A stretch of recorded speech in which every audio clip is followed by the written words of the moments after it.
नमस्कार, विजयदीप न्यूज मध्ये आपले स्वागत. धरण पाणीसाठ्याचे अपडेट पाहण्यासाठी आमच्या चॅनलला सबस्क्राईब करा. शुक्रवार 24 जुलै सकाळचे नीरा खोरे अपडेट. नीरा खोऱ्यात धरण पाणलोट क्षेत्रात घाटमाथ्यावर पावसाचा जोर कायम. खोऱ्यातील धरणात येणाऱ्या पाण्याची आवक वाढत आहे. मागील 24 तासात गुंजवणी, भाटघर, नीरा देवघर व वीर या 4 प्रमुख धरणांमध्ये जवळपास 3 टीएमसी पाणी जमा. वीर धरण पूर्ण क्षमतेने भरले असून धरणात येणाऱ्या पाण्याची आवक पाहता धरण पाणी पातळी नियंत्रित ठेवण्यासाठी धरण सांडव्यावरून नीरा नदी पात्रात सोडल्या जाणाऱ्या विसर्गात वारंवार वाढ केली जात आहे. आज सकाळी 7:30 वाजता नीरा नदी पात्रात 15,011 क्युसेकने पाणी सोडण्यात आले.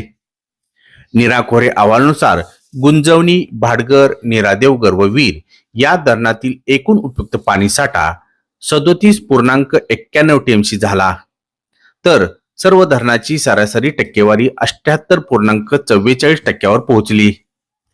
सकाळच्या आकडेवारीनुसार गुंजवणी धरण 81.23% भरले तर उपयुक्त पाणी साठा 2.99 टीएमसी, भाटघर 70.48%, उपयुक्त पाणी साठा 16.56 टीएमसी, नीरा देवघर 76.22%, उपयुक्त पाणी साठा 8.94 टीएमसी. वीर धरण पूर्ण क्षमतेने भरले असून धरणामध्ये 9.40 टीएमसी उपयुक्त पाणी साठा आहे.